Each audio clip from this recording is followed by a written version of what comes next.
there's going to be a series, let's see, about how we've got 6 um, lightning talks for all of you out there. They're going to be pre-recorded, recorded and played shortly.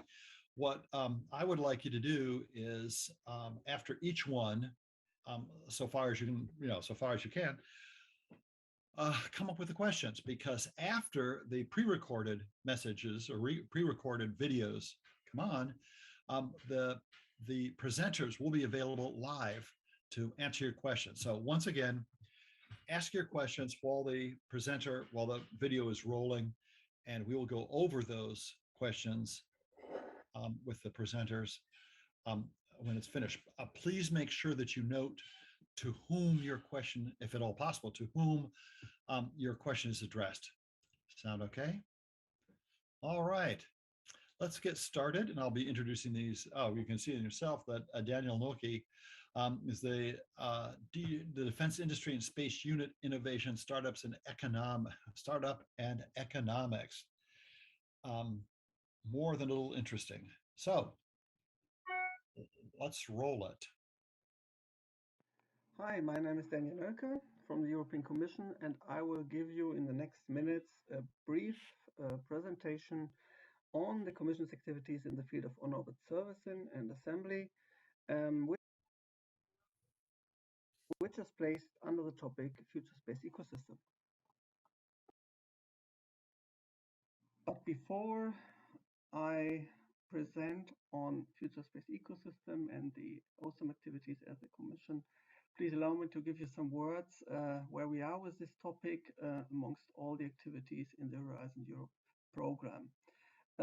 Space research is part of Pillar 2 and Cluster 4 of this program, and is divided, as you can see here from the slide, in upstream in the EU Space Program components with its emerging initiatives, and as well as some cross-cutting activities, which are here, the bottom part of the slide, and called targeted and strategic actions.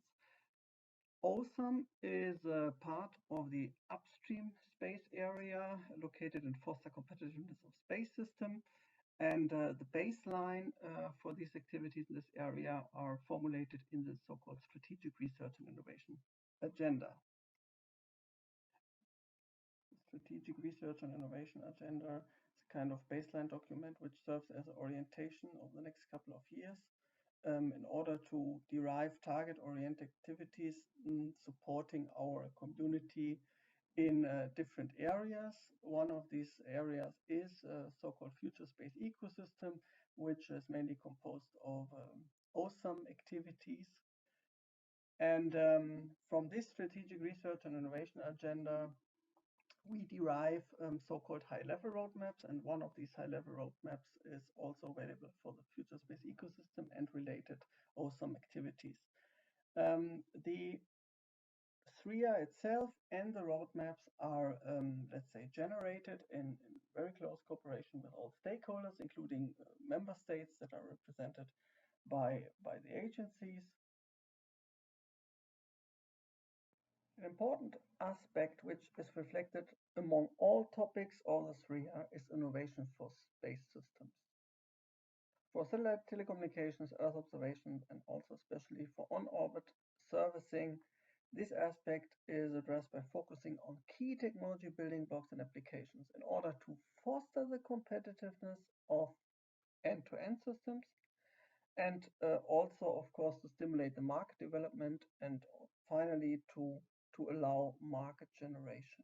We definitely ask all the players to learn from terrestrial sectors, to gain ideas about enabling technologies, to look at industrial process and production tools, and also design principles, and really to enhance the degree of innovation in the space domain. For on-orbit servicing especially, we see definitely in the next decade kind of paradigm shift in the direction towards highly automated, flexible, and sustainable economically. viable space infrastructure. In the field of on-orbit servicing, assembly, manufacturing, industrialization, and business in space, considering sustainability and safety, key driver for our future space ecosystem. This is reflected in the high-level roadmap, which consider activities in 4 lines: disruptive line, technology maturation line, demonstration line, and a line called business framework and management actions. The roadmap activities focus on new services, including deorbiting and active debris removal, on technology and concepts for on-orbit servicing, assembly, and manufacturing, and finally on new concepts for the support of the paradigm shift towards a highly automated, flexible, and economically viable space infrastructure. Here, modularization, digitalization, standardization are key principles, together with the new concepts of robotics, automation, and AI. All activities shall, of course, serve our motivated actors to unfold their ideas and turn them into concrete solutions.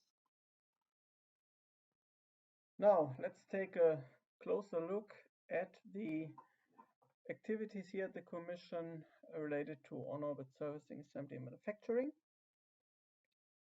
What we did in the last 5 to 6 years was to concentrate our activities on the key technology building blocks and applications for on-orbit servicing. We implemented those activities in the context of our strategic research cluster Space Robotic Technologies with the support of the Per Aspera Consortium that you might know already. What is still ongoing from these activities is basically our 2 mission studies, which are in phase A and B1. These mission studies should ultimately, of course, lead to an orbital demonstration mission, which we hopefully will conduct in Horizon Europe. So what we plan now for Horizon Europe, in the work program 21 and 22, is to subsequently to continue our support for the Osam community, and therefore we programmed 4 activities mainly. As you can see here, we would like to work on new scalable satellite platform concepts and building blocks, which should increase the degree of satellite modularization in order to foster a more efficient servicing. We would also like to work on new on-orbit servicing concept in general, so we allow to explore new ways of conducting and implementing your business, as well as we have an important activity on the development and the implementation of Industry 4.0 means, and of course also of AI for space. Here we definitely would like to profit from knowledge the space domain should gather from terrestrial domains. And finally, we have an activity, continuation basically from the mission study, which ends up to mission phase C, so the detailed design for the orbital demonstration mission. In parallel, of course, the Commission also works on a framework, so-called business framework here, the European Operations Framework, which is developed and implemented by Per Aspera. And of course, the Commission has also activities in the context of space traffic management. So at the end of my presentation, I would like to come back to the 2 mission studies that I have mentioned before and spend on each of the study a word. So the first mission study is led by Thales Alenia Space with a consortium composed of DLR, so the German Aerospace Center, GMV, PIAP Space, and SINTEF. This mission study, or this concept, focus on a free flyer system, so a servicer with a manipulator on the platform, and which is basically able to maintain, repair, and upgrade, and also refuel multiple clients. The second mission study is called Period. Period is focusing on the assembly and manufacturing application. The objective here is to build a satellite in an orbital factory from a satellite kit with the support of robotic systems. The consortium is composed of Airbus, GMV, CNR, DFKI, Space Application Services, EAS and Technology Innovation Services, and Innovative Solutions in Space. The consortium lead has Airbus. With these slides and this small contribution, I would like to thank for your attention and looking forward to the discussion. Thank you. Okay, great. Thank you. A couple of notes before we go to the next speaker. Please keep the questions coming. We've got a bunch of them. And note that these are pre-recorded presentations. So we've got limited control over how they appear, what the sounds like, and so on. And also, we will not be asking questions of them until the end, but we will have these folks live at the close of this series of presentations. Please use the Q&A button on the screen for your questions. We're not monitoring the chat function for your questions. But so far they look like good ones, so please keep it up. We have Florian Rems up next. Read his role and responsibility there. It's interesting. The Ricardo's ++ project is for development of key technologies. This is more than a little interesting. Inspection, rendezvous, capture, and detumbling, which are developed in a holistic, which I presume means, well, I know what holistic means. They are all integrated together alongside the ground segment and mission operations procedure. So this could be quite an interesting, quite a productive, and probably quite useful capability. So let's get started with Florian's presentation. Yeah, thank you for the opportunity to present at the Global Satellite Servicing Forum this year. I would like to give you a quick overview of a project that deals with on-orbit servicing that we have at the German Aerospace Center. The idea behind this Ricardo's project, Rendezvous, Inspection, Capture, and Detumbling by Orbital Servicing, is that an on-orbit servicing mission, especially if you look at the more complex scenarios with an uncooperative target and client and robotic manipulation of it, is very complex, and many systems have to work together autonomously and fluently, despite having large uncertainties and so forth. We decided to approach this in a holistic manner. This means the development of inspection, rendezvous, grasping, and detumbling, and of course also of ground operations, the ground systems and the operational procedures together in a unified interdisciplinary way. And we consistently verify this on a fully integrated end-to-end simulation environment that includes hardware-in-the-loop facilities, like I will show you next slide. And also, of course, real sensors like a rendezvous camera or a robotic manipulator, and the real GSOC flight operations systems and multi-mission control rooms. So we're doing we're flying these mission simulations as part of the development process, just as other missions are flown at GSOC. And our intention is clearly to have a technology demonstration mission in orbit, maybe together with a partner. Maybe at this point it's a bit abstract, so let me give you an overview of the architecture of the whole system. I think then it will be much clearer. So we start with a piece of simulation environment, the space segment, which is actually supposed to lead to flight software and hardware. Then another piece of simulation environment, and finally the ground segment.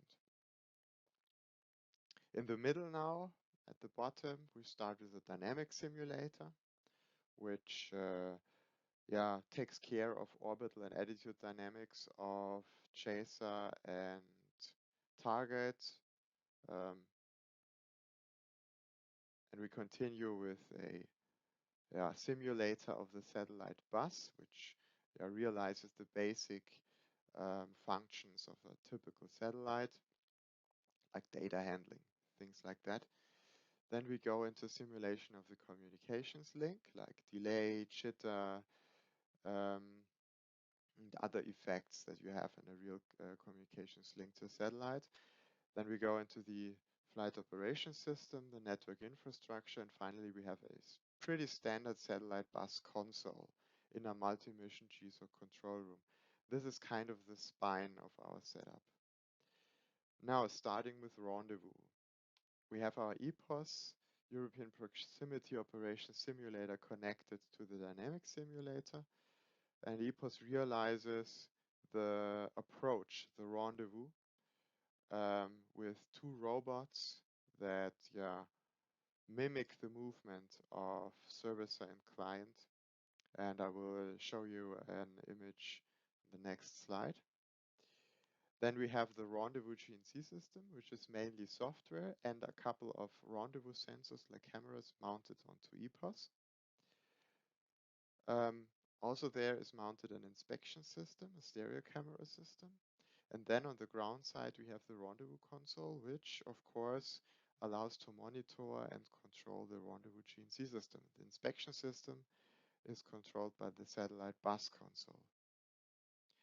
Then quite similarly, on the other side, we have the OSIM facility in the Robotics and Mechatronics Institute, which is kind of similar to EPOS but smaller and specialized for the grasping, for contact dynamics. On this facility mounted is our robotic grasping system, the form of a lightweight robotic arm. And of course, on ground, we have a robotics console. This is a bit special. We also have there two modes of operation. One is visual servicing, which is quite autonomous. So the grasping is made based on machine vision. And the other mode of operation is telepresence, where with this haptic device, the robotic arm in space can actually be controlled in real time. We are a real-time link. If you look at, let me just use the laser pointer here. If you look at, for example, the OSIM, of course, the robotic grasping system is mounted on the OSIM. So if, according to the dynamic simulation, we have a change in relative position, this has consequences, for example, for the camera mounted on the manipulator. In the same way, if EPOS moves, the rendezvous cameras see different things. So if we now proceed here, we see that these are closed loops, closed real-time loops. Yeah, the facilities move. We see something else in the cameras. We create forces and torque, of course. The dynamics reacts accordingly, and the robots move again. So these are two real-time closed loops that we have here, and we do this simultaneously. So this is really correct. Both hardware-in-the-loop simulators get their data from the dynamic simulator at the same time.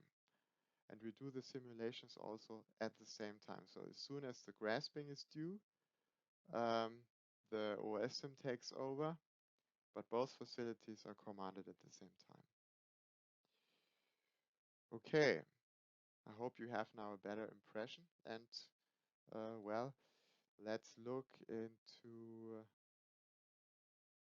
some benefits and possibilities. So what we do here is that we use an agile approach, which means that every 2 weeks we use the setup to test and verify the recent changes. So we have like increments that we do step by step, and we can almost immediately test these in tandem with operations also, yeah, in tandem with all systems, which also is sometimes called compatibility before completion. So we see problems very early, not at the end of a project, but very early. And we have the possibility, of course, with the setup to go from a laboratory level to an engineering model level directly to the flight model level concerning software and also hardware. We can, for example, integrate an embedded system like an onboard computer, even the flight model, and have like a continuous development approach here. We can even verify the ground operational procedures at just before launch. So in principle, we can do test campaigns on the EPOS facility for customers also specifically. So this year, EPOS facility. We can also provide the whole setup for test campaigns. And of course, we're always interested in cooperations. As I have emphasized, we are really working also on the flight systems and see this as a holistic concept. Okay, then my last slide. We also have a nice YouTube video, so if you want to know more about this project, it was formerly called On-Orbit Servicing End-to-End Simulation Project, so don't be confused. Please just search for it on YouTube, DLR On-Orbit Servicing. You should find it, and there you get a really good impression what we do and how this all looks like during a simulation. So thank you for your attention. Great. Thank you, Florian. Although, Florian, there is a Florian on the panel live in just a bit. The Florian who just spoke will not be there, but still it's worthwhile thanking him. All right, a couple of things. Please keep the questions coming. They're really useful. I'd like you all to check out the chat. Mark sent out a note to all of us that if you are interested in continuing the Q&A and discussion about the on-orbit servicing capabilities of the German Airspace Center, DLR, please send an email to his email address, and he'll invite you to a WebEx meeting following today's CONFERS session. So please take a look at it. And I hope all of you, all of the participants, regularly check the chat. There's a lot of interesting messages going on back and forth, so please do. Now we have Maurizio will be speaking about, well, he works with OneWeb, and he's going to be sharing perspectives on on-orbit servicing in the LEO context. So pretty specific. Okay, roll the video. OneWeb is a global telecommunication operator that is deploying a constellation of 600 plus satellites in LEO polar orbits at 1,200 kilometers. We have executed 10 launches to date, which takes the number of satellites in orbit to 322, meaning we have deployed more than 50% of our constellation. By the end of this year, we'll provide continuous, fast, reliable, low-latency broadband connectivity anywhere in the world at latitudes higher than 50 degrees north. OneWeb's vision has always been to connect the unconnected, bridging the digital divide and doing it responsibly. The use of technology to drive solutions to social and environmental challenges has expanded to space, up to the point the proper functioning of economies and society fundamentally rely on space-based services for which there is often no alternative. Think at Earth observation satellites, broadband communication, maritime communication, position navigation and timing. The increased interest in space and pace of launches in recent years has highlighted the need for action to deal with space debris and collision avoidance in order to ensure space remains sustainable, safe and accessible for all. Hence, for satellites and space systems to function properly, access and use of the orbital environment needs to be safe and sustainable. At OneWeb, we believe good stewardship is good business. Responsible space gives us a framework for guidelines and principles that prioritize sustainability in space through environmentally friendly practices and organizational behaviors across all areas of our business. So what is responsible space? We use the term responsible space to describe a far-reaching framework of principles and best practice on which the company and other space industry participants can build a shared commitment to sustainability in space. The fundamental premise is that space is a shared natural resource, which, if used responsibly, can help transform the way we live, work and interact. Responsible space also builds on and strengthens work already being done with the broader space community to address this important issue. At OneWeb, we apply the principles and values of responsible space into all areas of the business. Firstly, as we build and operate satellites, we apply responsible space to design and operational practices, technology innovation and collaborative partnerships. In terms of employing responsible space design and operational practices, we have a rigorous satellite qualification and testing program to assure quality and reliability is achieved prior to launch. Our launch and operational orbits were selected to avoid the most populated regions of LEO. Our fault-tolerant constellation configuration virtually eliminates the possibility of intra-constellation collisions, even under high failure rate scenarios. In terms of responsible operations, we maintain precise satellite position knowledge from launch to re-entry. Our satellite propulsion systems and global telemetry and telecommand provide agile maneuvering capabilities. We coordinate with the 18 SPCS in the US and other operators to manage conjunctions with other objects. Separating operational planes by a small amount of altitude virtually eliminates the possibility of intra-constellation collisions, even between failed satellites. An automated GPS-based orbit determination processes maintain high accuracy trajectory solutions and high efficiency electric thrusters, which, coupled with OneWeb's global connectivity, provide a high degree of maneuvering agility from launch to controlled re-entry. In terms of responsible disposal, our high satellite reliability requirement is levied on its ability to deorbit. We will deorbit our satellites within 5 years of decommissioning, and our satellites can be completely passivated. Our satellites are also designed for demise, such that little to no debris survives atmospheric re-entry to reach the ground. We have outfitted every satellite with a grappling fixture or a magnetic plate to facilitate rendezvous and capture, if such a need were to materialize. So why does responsible space matter? OneWeb recognizes the emerging space industry as a tremendous opportunity to develop communications and create new pathways for economic development, global education, rural healthcare, and advancement in environmental science, in a world where 40% of our global population has no access to the internet. We believe space-based communications can improve efficiencies and help solve many of today's pressing problems. As first movers, OneWeb is in a unique position to lead by example. OneWeb also believes industry and governments have an exciting shared opportunity to facilitate the development of new technologies, jobs and industries, as well as increasing investment, diversity and inclusion in local communities. Responsible space speaks for the development of a sustainable, innovative and vibrant ecosystem, and for the benefit of all co-participants in this new era of low Earth orbit constellations. So what is OneWeb doing in advance to responsible space?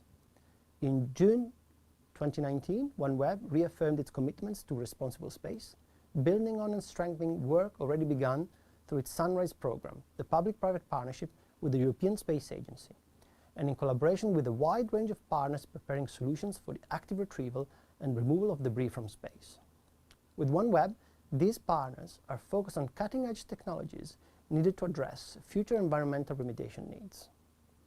OneWeb is also participating in the development of a space sustainability rating system an effort proposed and led by the World Economic Forum that will reward responsible operators for the good space environmental stewardship practices. Other OneWeb commitments include the adoption of practices that support job creation, investment into local communities, greater diversity and inclusion. Who are OneWeb's partners in the responsible space community then? OneWeb is not alone in advocacy for space environmental stewardship. We're working with the research partners, governments and other LEO constellation operators to support and develop best space situational awareness and space traffic management capabilities. It is imperative that we develop a consolidated and comprehensive regulatory framework for space safety and orbital debris management, and that this framework is coordinated with international counterparts everywhere for it to have full effect. Secondly, in terms of developing the space ecosystem, the space industry has a shared responsibility to develop technologies and adopt practices that support environmental stewardship, sustainable job creation, investment in local communities, diversity and inclusion, as we said. OneWeb is collaborating with a range of partners preparing solutions for actively retrieving and removing space debris from space. We're working with industry to develop and standardize an advanced in-orbit capture interface. As mentioned earlier, we're working with the 18th SPCS in the US and commercial companies to advance the state-of-the-art in space situational awareness. We employ ethical practices in supply chain procurement, and we support advancement of communications network security. All Earth orbit objects are given a standard mathematical formula called two-line element. OneWeb is sharing our TLEs, as they're called, to enable the astronomy community to map our constellation locations precisely and schedule sensitive observational campaigns to avoid our passes. Last but not least, it is of paramount importance to support the policy outcomes through collaboration. The space industry has a shared responsibility to work with governments to advance causes that can have transformational impacts and solve some of the world's most challenging problems. Our mantra is leave no trace in space. Responsible space is a term that encompasses and describes practices that drive sustainability within the space industry. This avoids harming our LEO environment whilst developing this new frontier in mobility, communications and connectivity so that it works for and benefits generations to come. Net zero space, where space debris is analogous to carbon emissions and climate change, should be our ultimate goal. Space is a global shared natural resource. It is up to all of us to protect it. Thank you. Great. Maurizio, thank you so much. Kind of a bummer that the volume was so low, but you'll note that, that in the chat section, Ian pointed out that they're going to try to get a recording posted to increase the volume. So yeah, note to self. Also, for the questions that you guys have been asking, which are good ones, they're terrific, they keep coming in. Please note to whom the question is addressed. There are a couple in there there are a couple of questions in there that I'd very much like to ask, but I would very much like to ask it to the right person. So please indicate to whom you want the question addressed. So Carl Stolles is going to be speaking, and he has a complete description of complete professional biography there, and you can read it for yourself. This should be, well, they all are, but this one should be terrifically interesting. Okay, so let Carl's video roll. Morning, everybody. My name is Carl Stolles, and I work for the Air Force Research Lab Space Vehicles Directorate. And I wanted to say thanks for the folks for allowing me to talk today about commercial refueling opportunities. I do want to drop a disclaimer to start with, which is the views that I'm about to present are not the views of the United States Space Force or the Air Force Research Lab. They are my personal views on how things are going and where things are headed. So let's jump right in. So I don't think you can talk about commercial refueling until you talk about the current architecture versus where we're going. So where we are right now is we have a bunch of clients, potential clients that are up there that have that were not designed to be refueled, and there are some missions up there like RSGS and NASA's Osam that are specifically designed to refuel unprepared clients. The costs of those missions are being driven in large part by the fact that these clients are not capable of being refueled and weren't designed with that in mind. Refueling is not a new idea. It's something that's been around for a while, and a lot of people would say that the technologies involved are not only not necessarily new, but we could have done this a long time ago if there was a commercial ROI on it. And I tend to agree with that. So the future state, where would we like to go? Well, we'd like to end up with what a lot of people would call the hybrid architecture. Now, I'll tell you, my view of the hybrid architecture is one where we still have traditional, for lack of a better term, HVA clients, or as I like to call them, school buses, drifting around in LEO and GEO. Those numbers are going to get fewer and fewer, I think, in LEO over time. And that is a result of the proliferated LEO architecture that you're seeing right now. There will always be a place for these large clients in GEO. There are just certain missions that the mission parameters drive the size of the vehicle. And there is a place for them in the world, but I think you'll see the same proliferated movement in GEO, or that's happening in LEO right now, moving into GEO. So as that happens, the hybrid is that mix of smaller proliferated systems and larger systems. And then as we push out into cislunar space, we have the additional problem of, well, you can't do all of the missions out there with billion-dollar HVAs. We're going to have to figure out how to get smaller spacecraft out there. Their spacecraft are going to be smarter, but they're also going to have to stay out there longer because the launch costs are not coming down the way we'd like. Things that move into cislunar are going to be really expensive. And we should work as hard as we can to keep those things out there. So where does this all go? The general assumptions that I have made all along is that refueling in LEO only makes sense under a limited circumstance. And that is, right now, we launch Geo Satellites and lunar satellites into those orbits. But there is an opportunity to start making those satellites smaller by decreasing the beginning of life fuel load that they have on them and launching them into LEO and taking advantage of smaller rockets, more responsive launch, cheaper launch, and then either refueling them in LEO so that they can raise their own orbit out to GEO or wherever they need to go, or we can use refuelable tugs to move them out into their final orbit. So that is a unique case, but do I think that proliferated LEO constellations will be refuelable? No. The economics, at least as I understand it, don't make sense. It's cheaper to just build a new satellite and launch one, dispose of the old one, than it is to actually try to refuel. As you start getting into GEO, that's where things, they start getting interesting. Like I said, there is the case where we start launching smaller vehicles because a lot of the size of the vehicles is not just driven by the mission parameters, but it's also driven by the amount of fuel that's required for that satellite to live its entire life. If we can launch smaller vehicles, say with a 2 or 3 year fuel load, and we can get a revisit rate that's half of that, then those satellites can be refueled on orbit and their life can be extended, but not in the sense that we normally think of them. They would be extended 2 to 3 years at a time through its 15 or 20 year design life. And there is also potential that a satellite wouldn't have to hold back some substantial fraction of its fuel mass to account for disposal costs. So it could actually use all of its fuel and it could still be disposed of correctly by going through a refueling operation. So that's where really GEO kind of comes into play. Cislunar, like I said, that is an interesting case because I think the break point is somewhere between GEO and L1.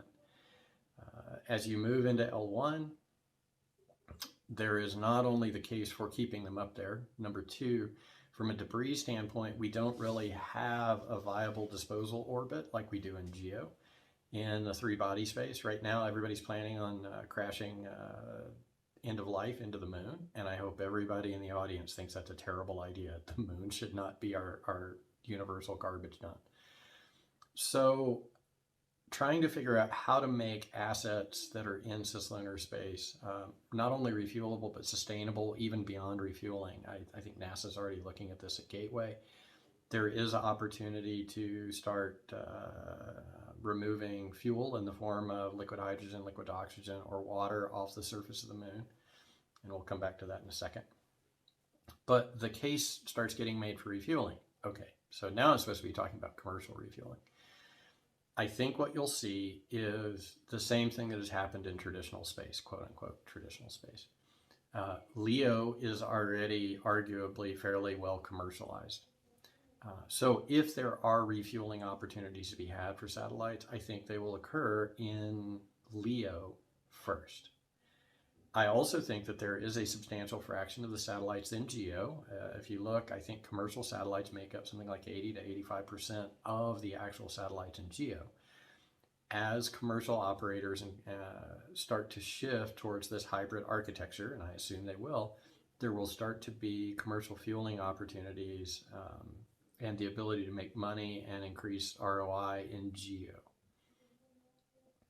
Then, assuming that we're right and we move into the lunar environment the way we think we're going to, there could be opportunities out there, but I think those are pretty long term. The question becomes then fuel types. So in LEO and GEO, typically we fly hydrazine and xenon. There are some of the green, especially multi-mode propellants that are coming on. And one of the problems that we have with this notional refueling architecture and the commercial government, everybody is going to have is, what is the fuel type? Because if we have this complex system with 10 to 12 different fuels, we're in trouble. That's going to mean a logistics chain that's incredibly complicated. It's going to reduce the ROI and it's going to limit the number of commercial opportunities. Now, why is that interesting? Well, so number one, I think in LEO and GEO, we need to start getting down to a single fuel type. What I call the JP8 of space. Where it gets interesting is there's a lot of people who have looked at the idea of refueling in LEO and GEO and using water and peroxide and other things that are based on hydrogen and oxygen. Right now, I'm not sure that those are going to be viable, but those are going to be viable if you move out to the moon because that's the fuel type that's going to be available there. Now, whether getting fuel from the moon back down into GEO is ever going to make sense, I'm not sure. I'm not smart enough to understand if that is where the world is headed. But what I see is in all of this, I see the natural progression that's already starting to happen. People moving into LEO, the idea of tugs and refueling and breaking the paradigm of satellite design will enable commercial opportunities in LEO. But I think those LEO opportunities are going to be limited, and God knows I could be wrong. I think the real strength comes in the GEO market because that is where that tipping point. And what's interesting is in GEO, we will start building the skill set that we need to actually go out in the cislunar environment now to L1 and L2 and do those things. So it's an interesting problem. It's complicated. I think the time has come between technology, computer, software, onboard computing, and the push to sustainable architectures that has made this the right environment to go out and do these things. So we're counting on you guys out there in the commercial world to figure this out, and my job is to help you figure it out. So good luck, and if you have any questions, please let me know. Thanks. Great. Carl, thank you so much. Let's see, once again, a reminder to the audience, please put your questions into the Q&A via the Q&A button on your screen. And once again, please identify to which among our speakers your question is addressed. That would be great. And there's lots of comments about the low volume of some of our speakers, and my Macs all have digital VU meters available, and I suggest that folks who are not using a microphone or using their Mac or other laptop microphones call up the VU meter, make sure they're getting nice strong signals or sending out a nice strong signal. Okay, William Carter, the program manager at Defense Sciences Office at DARPA, is speaking next. So William, Bill, you're up. My name is Bill Carter. I'm a program manager in the Defense Sciences Office here at DARPA. And I want to share a little bit about our program regarding in-space manufacturing called NOMAD. NOMAD, spelled NOM4D, stands for a little bit of a mouthful. That's Novel Orbital Moon Manufacturing Materials and Mass Efficient Design. The purpose of the program is to determine the range of possibilities associated with manufacturing in space, whether we derive material from Earth using highly efficient engineered feedstock created here on Earth and launched and then manufactured into large structures on orbit, or perhaps material that is derived from the moon.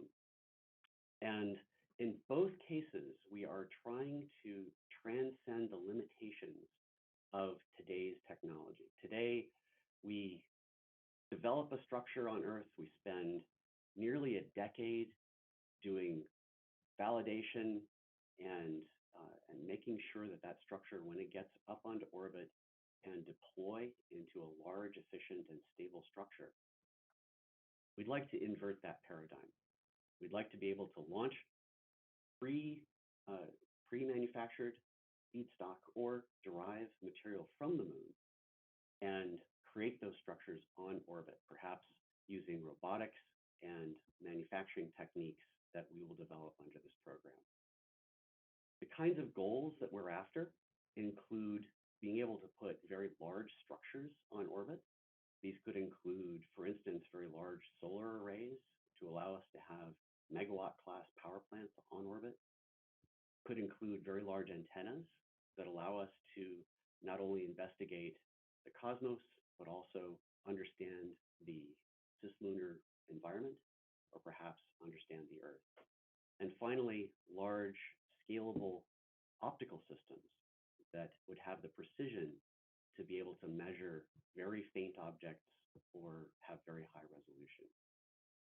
Those goals are shared across these domains, whether we derive feedstock from the Earth or from the moon. We're also in this program looking to understand and push the bounds of design. Today, the paradigm is that we launch a structure and we make sure that it is extremely stiff, in the sense that any perturbation to that structure will not change its shape or cause it to lose performance. We typically think about that today as a lowest minimum resonant frequency of the structure. And we make sure that that resonant frequency is above any of the frequencies associated with those perturbations. I'd like to see if we can explore the space below that paradigm and be able to use mass much more efficiently, still have stable structures on orbit, but be perhaps 10 times or 100 times less stiff than what we use today. Now, if we're successful, we should allow the DoD to utilize mass much more efficiently than we do today, and be able to launch in a single fairing. Even though those are getting bigger and less expensive, we still would like to use them more efficiently. So in that single fairing, be able to launch these large structures and make them work on orbit. Okay, so that's an overview of the NOMAD program, and we'll be interested in taking your questions and understanding your perspectives. Thanks very much.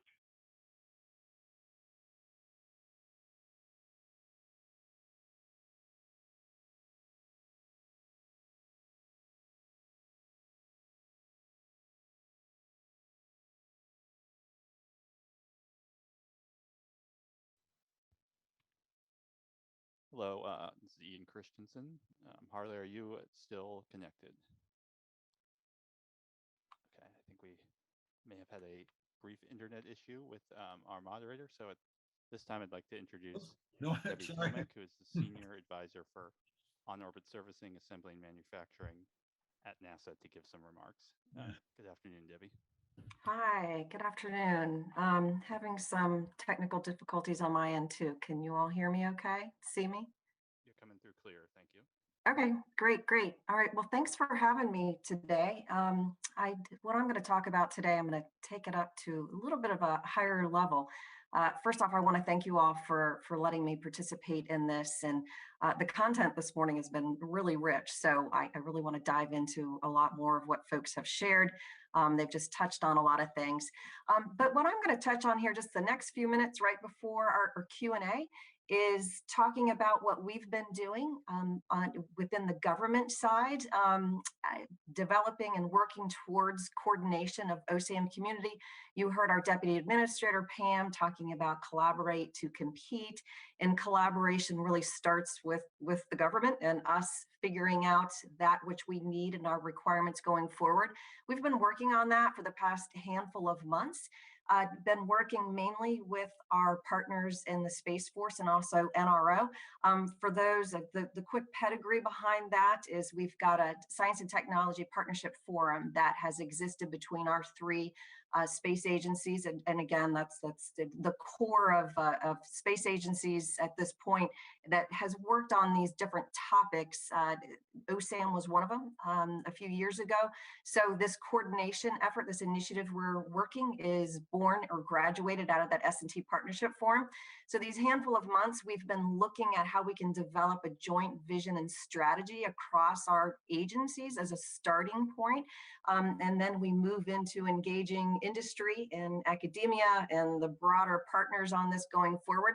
So we've been really looking at how we can, what a joint vision and strategy looks like, some of the products we've been developing in getting to a point that we can start folding everybody in for a roadmap.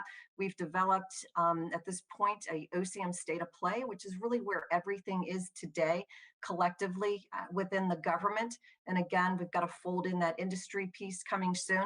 We've also looking at what we call an OSAM ecosystem.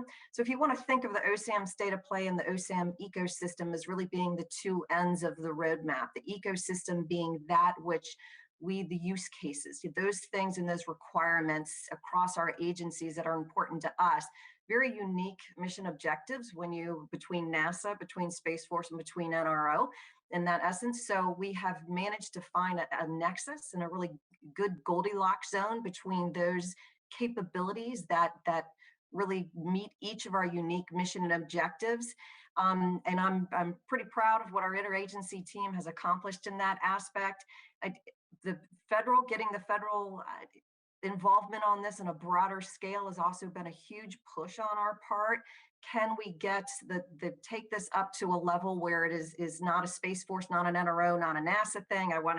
We've been wanting to get away from this looking like this is our own hobby horse. That's not the case at all.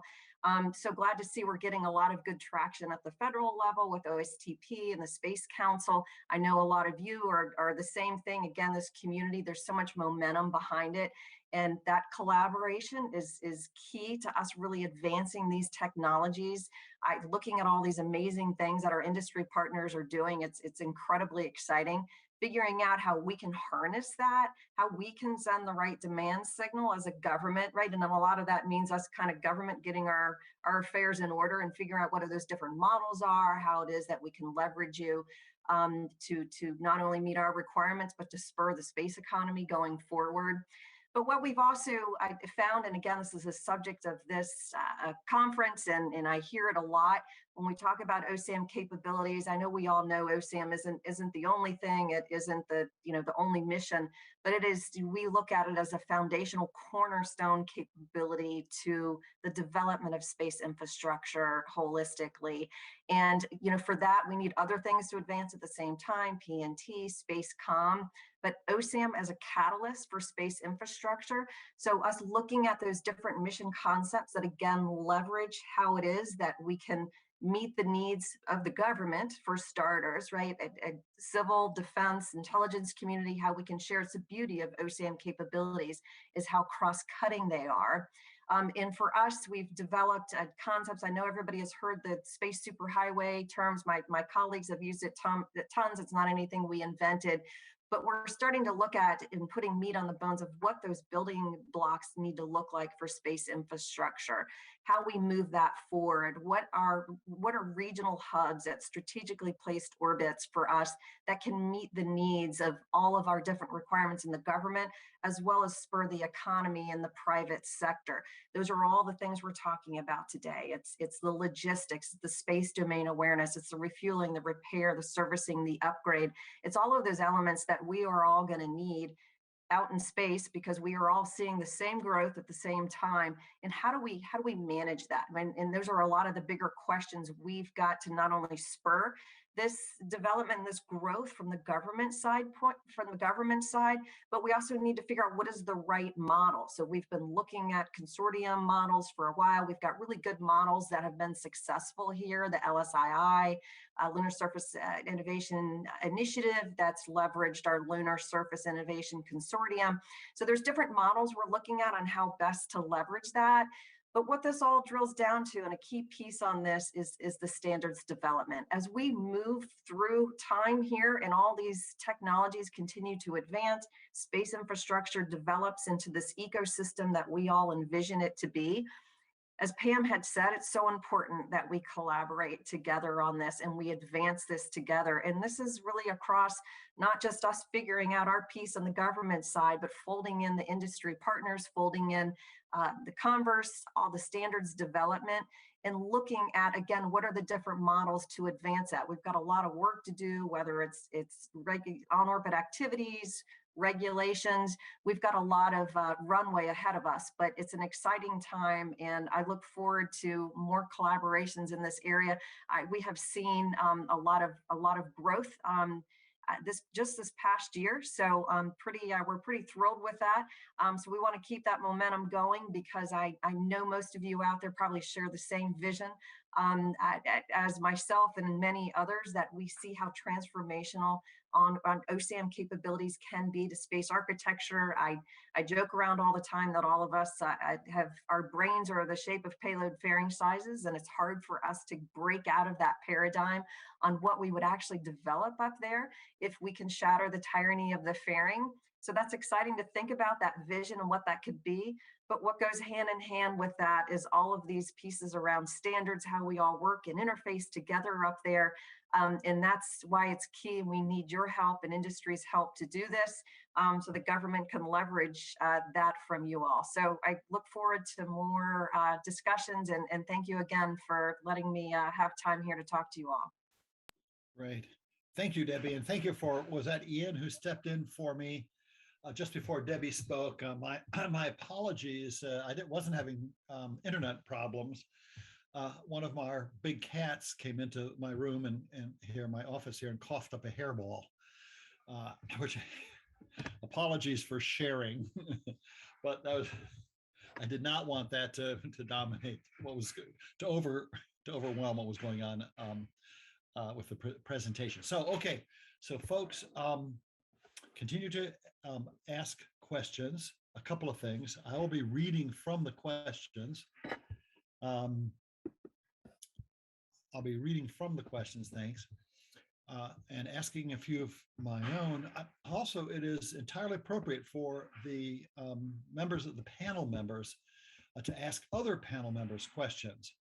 I think you guys have, speakers have access to the Q&A feature, so feel free to ask questions that way. I'm going to begin. I'm going to ask a question that I'm going to ask Debbie a question that I think I'm going to ask a couple of others. Nice presentation, Debbie, nice laid out plan and so on and so forth.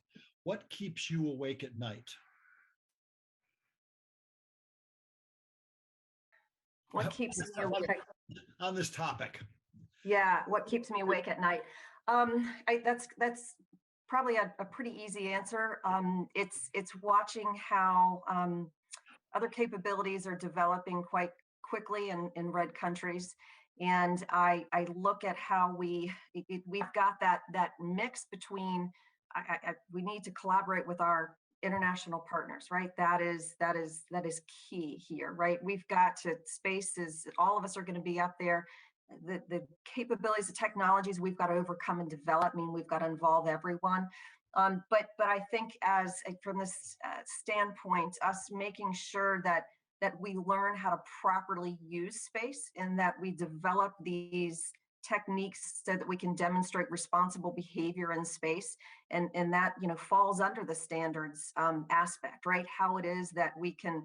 And I think we've got an opportunity here in this community to move forward with different ideas on how we can demonstrate responsible behaviors in space.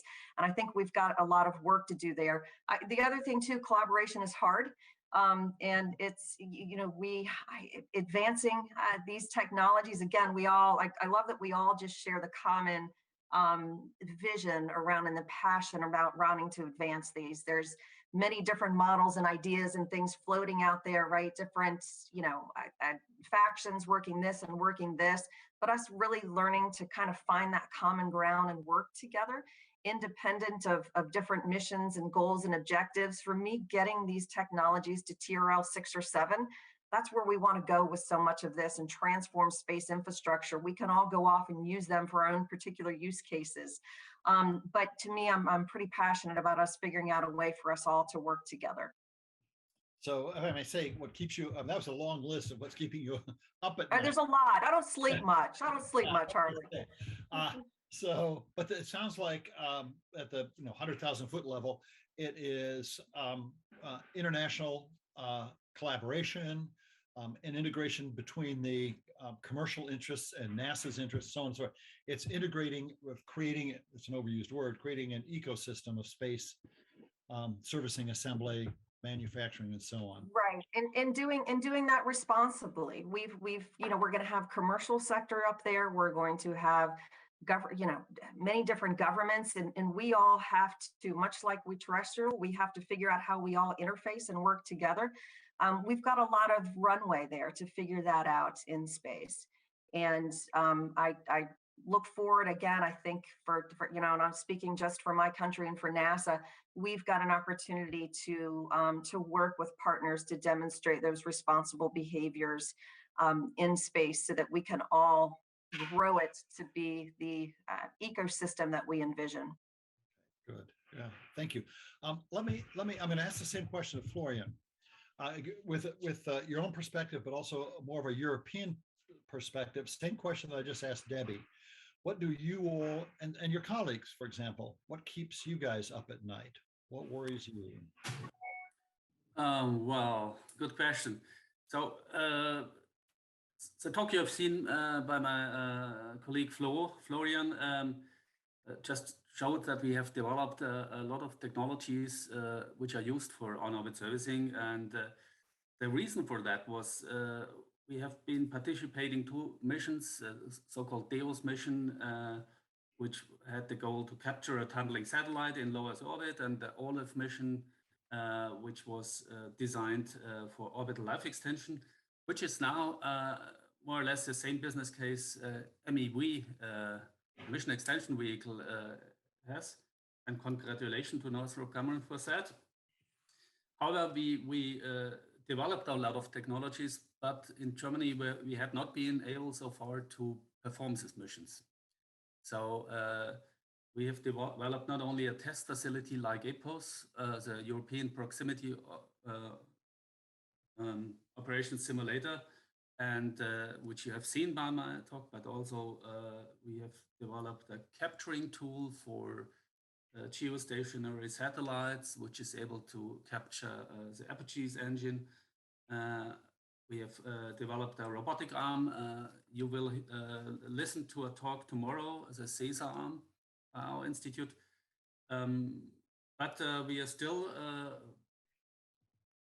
trying to participate in a mission. So that's kind of a problem.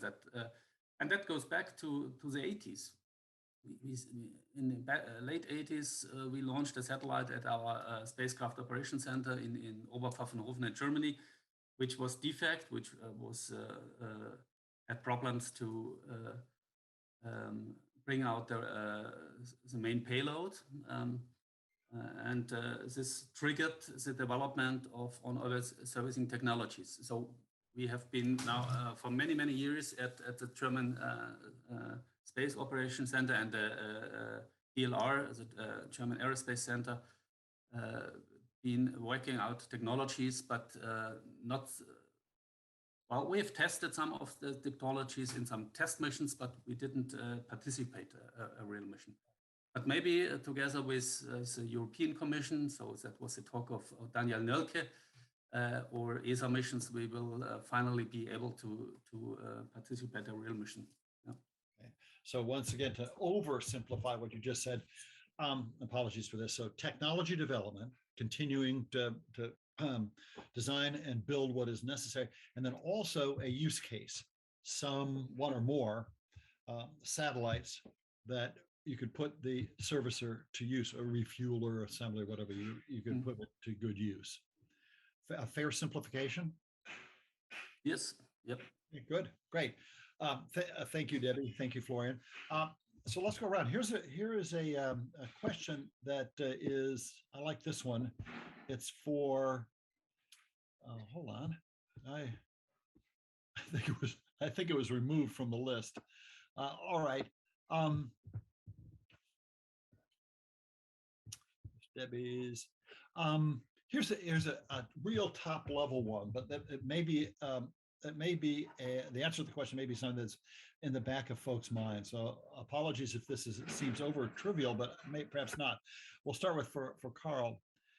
Say, listen, what is the fuel in the satellites typically used for, Carl? Well, let's see. As I understand it, let's talk about Geo Satellites, because I mean, if you think about it, the size of those spacecraft are being driven by the size of the beginning of life fuel load. So pre-positioning, either post-launch, final orbit insertion, and then a significant fraction of their fuel is held back for disposal at end of life. If it's just a geosat and all it's doing is maintaining its position in its slot, fuel usage for that is pretty low. So that's why I think that as we start talking about OSAM as a possibility, we can break that paradigm of, okay, I don't have to hold back 15% of my fuel load for disposal, right? I don't have to put 50% of my fuel load just to get into my final orbit. So, but actual maintenance, as I understand it, is fairly small in terms of actual fuels. All right. So thank you, Carl. I've got a question. Somebody asked it from the audience and then it disappeared from my list of questions, but I thought it was a good one. So I hope that I'm fair to the. Hey, Harley, check the answered. I typed out answered and there's a little answered tab in there. That's why they keep disappearing. Oh, sure enough. Carl, I thought his question was a good one. So let me see if and he or she asked you or Maurizio. So let's see, correct me if I get this one wrong, as from memory. He said that with the decreasing, when we hope it continues, the decreasing cost of launch vehicles, is it really going to, in your view, it can really continue to be useful to develop the capabilities for in-space servicing, repairing, upgrading, and so on, refueling, if you can more inexpensively launch another one? So Maurizio first, and Carl, was that anything like your answer? Thank you. Thank you, Harley. I think the perspective is different if you are a GEO operator or a LEO operator, right? That's for sure. Regarding LEO operators, the concept of refueling or in-orbit servicing for life extension, I don't see these as having a lot of traction, especially if you look at LEO constellations are designed for an operational lifetime that is lower compared to the operational lifetime of larger geostationary satellites. So the approach is not looking at one single large satellite, but a fleet, a constellation, which is large, very large, but you're talking about a system level approach. So it's really changing the perspective of looking at a satellite of one, a fleet of one or few geostationary satellites compared to a fleet of hundreds of satellites. Then there's a second point which is related to the evolution of technology. So if you had the opportunity to continue buying, your phone, and then all of a sudden, it becomes, 7, 8, 10 years old, I think would be much more interesting and powerful to take advantage and leverage from the evolution of technology and launching more capable satellites, more capable payloads in orbit. So in that regard, in-orbit servicing for life extension for LEO constellation, I think has limited utility. regarding in-orbit servicing for emergency disposal missions, absolutely 150% supported for that. Okay. Carl, would you like to add, in answer to that particular question, would you like to add anything? Yeah, I think that was a perfectly strong answer, and I'll get on my three body space debris soapbox here. And I think it's what I typed in the answer is we have a LEO debris problem already. The reason that disposable satellites in LEO make sense, though, is you have a easy disposal method, especially if they're smaller. GEO, we do have a disposal orbit. There is some question about how stable that orbit is and some of the things that we put in it. We could definitely start causing problems. There is no such thing as a stable disposal orbit in three body space. So as we move further out, if nothing else, just being able to sustain those assets is imperative just from a responsibility perspective. What do we do with all this stuff that we're putting up there? And then, you asked Debbie, what keeps her up at night? What keeps me up at night is the cost of all this stuff. The cost of launching new material. I don't think it's a linear. I don't think it's linear as you move out. I think it's exponential. So as we move into lunar orbits, if we want to push out into Mars, further into the solar system, I don't think we can do that without recognizing that at some point there's a tipping. There's a tipping point in there. It's not worth sending new ones up there anymore. And maybe as launch costs come down, that line will move further and further out, but I don't know where it is right now. Okay, thanks. Let's see. Who presented the OneWeb? Okay, good. Here's a question for OneWeb. Do all of the OneWeb satellites include the Altius? I think I read that right. Do all of the OneWeb satellites include the Altius interface? If so, what is the plan for a servicing vehicle that can utilize that interface? Does that make sense? Yeah, absolutely. Thank you, Harley. Not all of OneWeb satellites include the magnetic docking plate. The first two batches and a portion of batch number 3, in addition to the 6 pilots, are flying a grappling fixture, which is compatible with the robotic arm. From launch number 4 onwards to the rest, to the end of the constellation, all the satellites, the generation 1 satellites will be flying and are flying the Altius magnetic docking plate. Regarding exploring in-orbit servicing missions, it's not a secret that we are working in partnership with Astroscale as part of the Sunrise ESA public partnership program to further develop these kind of technologies, in particular the magnetic plate in-orbit servicing concept. And the ambition is also to do a demonstration in orbit as part of phase 3 and phase 4 of this program. So we're actively involved in this and partnering with real companies as Astroscale in the UK. Okay, good. Hope that answers the question. Good one. Now, I intend to go all around the group here and ask the same question. What keeps you up at night? What do you worry most about? And so on. I'd like to ask Daniel that question from his perspective at the professional level at which he is working. So what keeps the European Commission, and obviously in this topic, what keeps the European Commission awake at night as a group? So when they decide to call each other at 2 a.m., what's the topic? Hello, all together. What keeps the European Commission awake at night? I can't say, but I can speak only for me. And to be honest, just one short answer: to convince the European community related, so actors that are working in Osam, really to try to convince them that this topic is very important. And this is something that is really, I can see around the globe, a lot of activities in the field of on-orbit servicing. And And probably the Europeans have a typical very conservative view. They are a bit more reluctant on the things. They are not that risk-taking that others are doing. And I try personally to convince this community since more than a decade now that this is a very important topic, and we have to work on all the areas that has been mentioned already by Debbie very well. There are so many things inside what we need to care about from the regulations perspective, on the system design, mission design, dedicated technologies need to be developed. We need to support all the actors, all the willing people to step in. And of course, even in Europe, there's a special situation in Europe. We have the ESA, we have the European Commission, but we have also a lot of national space programs. We need to convince all this group, a really diverse group, to work together and join forces to step really forward.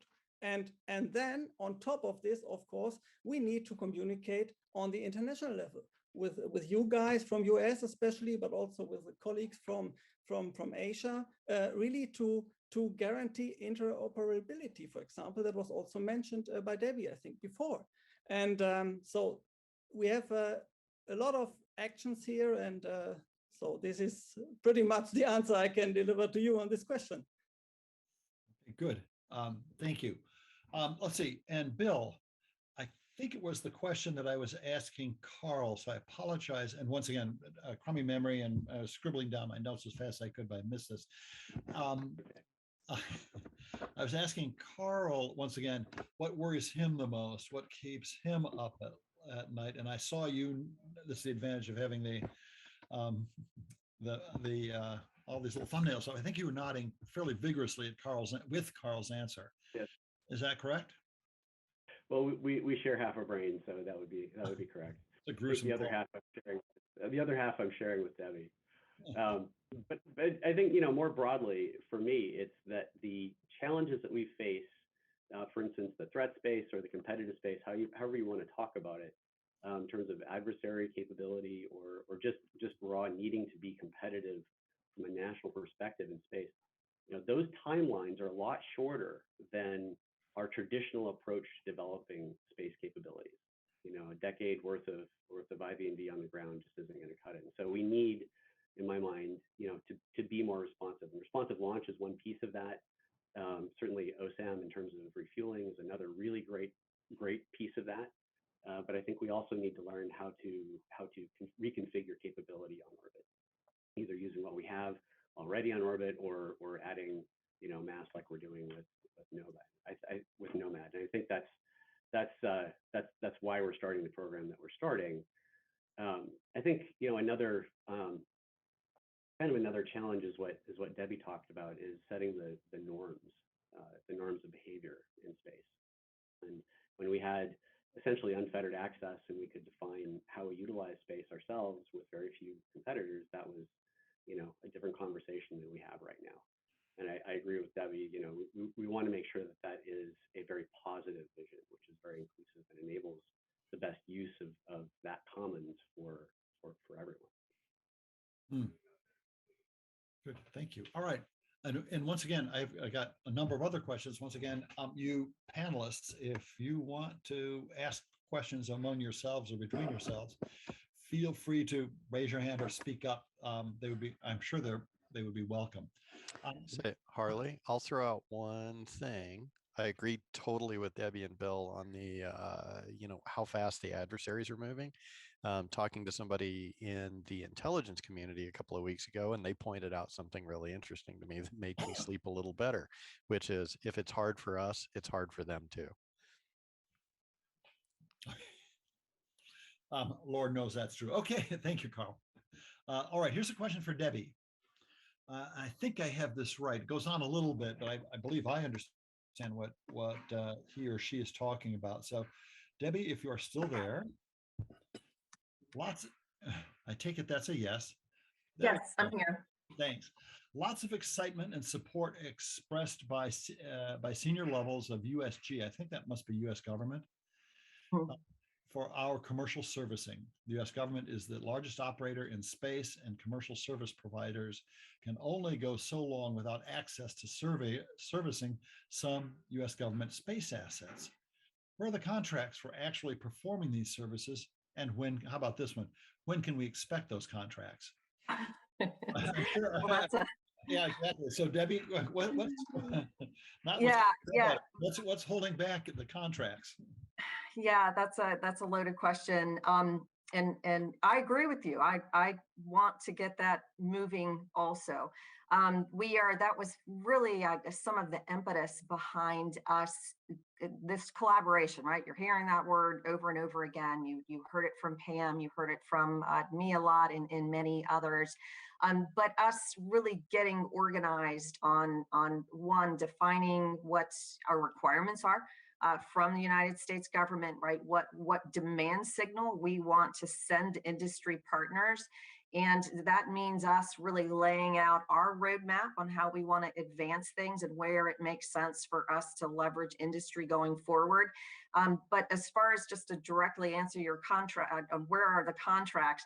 I'll speculate, right? I don't want to speak and step out on behalf of NASA, but I can speak for Debbie and what I am seeing. I think we're going to start seeing some things really, the momentum has picked up, and I envision that that's going to be the case. We are seeing so many of these technologies that are a tipping point. We're looking what Northrop Grumman is doing, the MEV and all those other mission extension pods and those technologies and servicing and everything I'm seeing here with the industry partners that have shared just what they've shared today. We figuring out how we want to leverage that and putting us in place. I'm going to use the words, right? This can be polarizing, but for lack of better ones, right? How we leverage infrastructure as a service. And that means us figuring out what it is we are going to buy from you all with defining what we need. And we are still at the point of defining what we need. So that's basically a lot of words to tell you that the contracts aren't going to emerge tomorrow, but I think we are a lot closer in us figuring out what it is we require within government itself and moving out with that request to industry and allowing us to leverage you all and to let you innovate for us. A lot of our models that we're looking at are commercial first models. It is allowing you all to innovate and develop for us that infrastructure that we need and us to really nail down, but we've got to nail down what our requirements are. And I will emphasize too that is challenging because it is very different. Just the small team that we're working with, looking just internally in the handful of agencies right now, us finding, I talked about that nexus and that Goldilocks zone on what our requirements are, is very challenging because my partners, it's space domain awareness, it's maneuvering without regret. For us, it's servicing, it's being able to do precision assembly, it's large aperture telescope assembly in space, right? There's we have different mission and objectives. So again, finding that common ground, moving out as a government and sending that demand signal to industry with that will emerge with the contracts and the different models in which we want to leverage you all. So in a nutshell, I don't have a clean answer for you, but I can tell you that we are moving forward. And we are seeing much more momentum behind this than we have. Well, God, I assume that you would welcome any substantive help from the folks here on the panel and moving it forward. Yes, big word here, advocacy. I mean, collaboration and advocacy. I think we are, a lot of what you're seeing now really bubbled up from the grassroots level. When I say what you're seeing, the internal government aspects, but now it's risen up to the federal level, and that's very positive, where we've gotten engagement with OSTP and Space Council, but we also need advocacy from this broader community. So we are, it sounds so cliche-ish, but we all really have to advance these technologies together. We're not going to do it alone in government. Industry is not going to do it alone. And that's figuring out what that stepping stone roadmap is, which is what we're really trying to tackle to advance and move this forward. And that's, heavy involvement from our international partners also. Good. Thank you. Let's see. I'm not sure who was the following question. I think is a good one. It was an area that decades ago I was involved in, so therefore I think it's a terrific question. I don't know which of the panelists best answer this. So wave your hand if you'd like to answer it. And the person asked this for all the panelists. Are there challenges ahead for OSAM requiring the allocation, agreeable and plausible, requiring the allocation and assignment of specific radio frequencies, especially in competition with other activities such as mega constellations and so on? Assignment of radio frequencies, a huge topic that probably does not get all the attention that it should as we develop architectures. Anybody want to take? Carl. Yeah, so I'm not an RF expert, so take this with a grain of salt. But some of the questions that I've started asking with respect to OSAM is, what can we do in terms of frequency allocations, in terms of short range communication between, say, servicers and clients? Can we utilize spectrum that we normally don't utilize in space? Typically space frequencies are allocated based on their ability to function between spacecraft and ground connections. And spacecraft to spacecraft connections are not as common. And so can we start utilizing essentially, the equivalent of Bluetooth in space for servicing? So I think we need to rethink the way we are allocating frequencies. And we also need to rethink how that fits in with things like laser comm. I mean, crosstalk in systems is going to be a problem. But I think we could actually be a lot more flexible than our current system allows. We just have to be a little more imaginative. Sounds fine. Actually, and Danielle, once again, from your perspective, is allocation of radio frequencies, which is a serious strategic level issue. From your perspective, do you see challenges with the massive development of capabilities in space, particularly the types of things we're talking about here? Do you see challenges in radio spectrum allocation? Well, also before giving an answer here, which I cannot, obviously, because I'm not the expert in this field. So, and as you might know, the commission is very big, it's not that small, and we have a lot of experts also working in this field. So as far as we know from our studies, the small studies that we did in the context of on-orbit servicing, this was not yet, let's say, raised as a big issue. However, I have already heard that there might, let's say, especially in the context of our per aspera activity and the European Operation Framework, where they work on guidelines for on-orbit servicing, also, by the way, closely together with the CONFERS. And I have heard that there might occur some issues in the future, but from the perspective of the Commission, this has not been analyzed in detail what regards on-orbit servicing. So from this perspective, I cannot contribute to this. Thank you. I suspect there will be. I mean, again, frequency allocation is a biggie.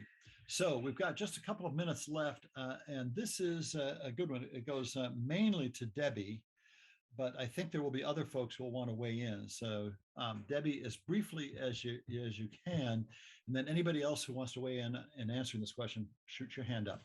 Okay, so Debbie, when OSAM started, parentheses, as Restore, there wasn't an industry established for satellite servicing and in-space manufacturing. So it made sense for NASA to absorb the risk of developing technology capabilities. We saw great capabilities this morning from industry in those areas. So what's the next technology gap that NASA wants to fill in satellite servicing, debris removal, and other areas we're talking about? So where's the next gap that needs to be filled, Debbie? Yeah, I almost need a whole session to talk that one. So.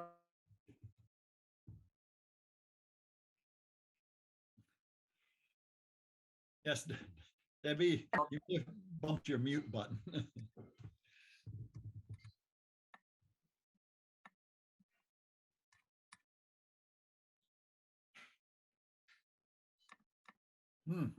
And Brian's come in.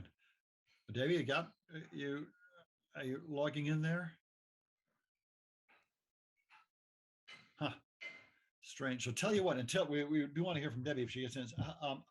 Carl, what would your thoughts be about the next big technology? For me, I think the key is we're starting to move down the road with stuff that Bill is doing at DARPA on the manufacturing. You know, NASA has been working on assembly. The next big thing is combining those two things together, and what is the killer application? I think servicing and refueling makes perfect sense. From a NASA perspective, you know, big telescopes, we can go assemble those. But what is the commercial thing that requires assembly and manufacturing? And that's not really a technology per se, but it is a problem. Right. So Daniel, I think you had your hand up on that question, didn't you? Yeah, right. I don't know if Debbie wants to go before, because the question was asked to her, but from just to give a short message from our side here in Europe, from European perspective, we think we need to work on standard interconnectors, you know, for conducting an efficient servicing. So when we talk about refueling and satellite upgrade, for example, this could be a really promising field. So to enhance satellite platform in orbit with new functionality, to enable to unlock new missions, mission objectives, but also then to allow an efficient assembly in space, so that when we have defined the let's say a kind of standard on these interconnectors, where you can plug and play like USB in space, where you can plug and play functionalities like modules. I call it Lego in space. This is a thing that we are working on since decades now. And I think with this, let's say, core item, we can enable a lot of more business opportunities. And this goes hand in hand, for example, perfectly with in-space logistics. Taking the warehouse principle, for example, you have a port, you transport, you launch a packet of, let's say, I call it DHL packets. You know, you call them the modules to that platform, where you can, with robotics or highly automated assembled stuff, you can create a mass customization in space. So you can create a manifold ecosystem based on such a simple connector. You have a perfect example in terrestrial sectors like IT. Like Apple, for example, always they create with a small thing a whole ecosystem. And this is missing in space. And this is the next big thing we need there. And so this is also, by the way, the core of our activity here, what we call future space ecosystem. Right. Okay. Thank you. I think we have to wrap this up. Brian, you're gonna share your views of how the last 4 hours have gone. So Brian, the floor is yours. Well, thank you for that, Harley, and thank you to all the presenters that have come so far today. We can go ahead and drop the slides. I'm just going to go ahead and speak for the last few minutes here. So we wanted to close out today by talking about what's been happening with standards work on the behalf of CONFERS. As Pam mentioned in her keynote, and as have come up multiple times throughout the today's sessions, when DARPA first laid the foundation for CONFERS back in 2017, it was based on the idea that creating standards was key to helping foster a thriving and sustainable commercial satellite servicing industry. I think it's interesting to compare some of the topics we talked about so far today and what's missing from space that we take for granted in other successful industries, such as automobiles. Think about how we design and use cars. We have standards for safety equipment like lights and mirrors, and interoperability equipment like tow hitches and refueling ports. All of those standards help make the automobile industry both safer and more attractive to customers, while also fostering the development of the huge market of suppliers and service providers, and third-party add-ons. We don't have any of that yet for satellites, in large part because we don't have the standards. Thus, since our founding, the consortium has dedicated a significant amount of our energy to convening discussions among our members and government subject matter experts on how we can work towards developing standards that can do all the same things for the commercial satellite servicing industry that have been done for the automotive industry, or what we just mentioned, the smartphone industry. I'd say that it hasn't been easy to do this because we're talking about, getting together companies that are competitors in different stages of development to try and, talk and hammer out some of these details. But we have made a lot of progress, and I want to take a few minutes to recap what we've done and also where we're headed. The first step that CONFERS took, as mentioned by Joe Anderson in his initial talk this morning, was to develop our guiding principles that laid out the fundamentals of how we think commercial servicing should be done. Consensual operations, compliance, relevant laws and regulations, and conducting them responsibly.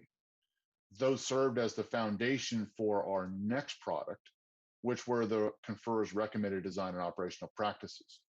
These practices gave more detail on specific actions that companies should be taking during the design, development, and operation of satellite servicing missions to help ensure safety and reliability.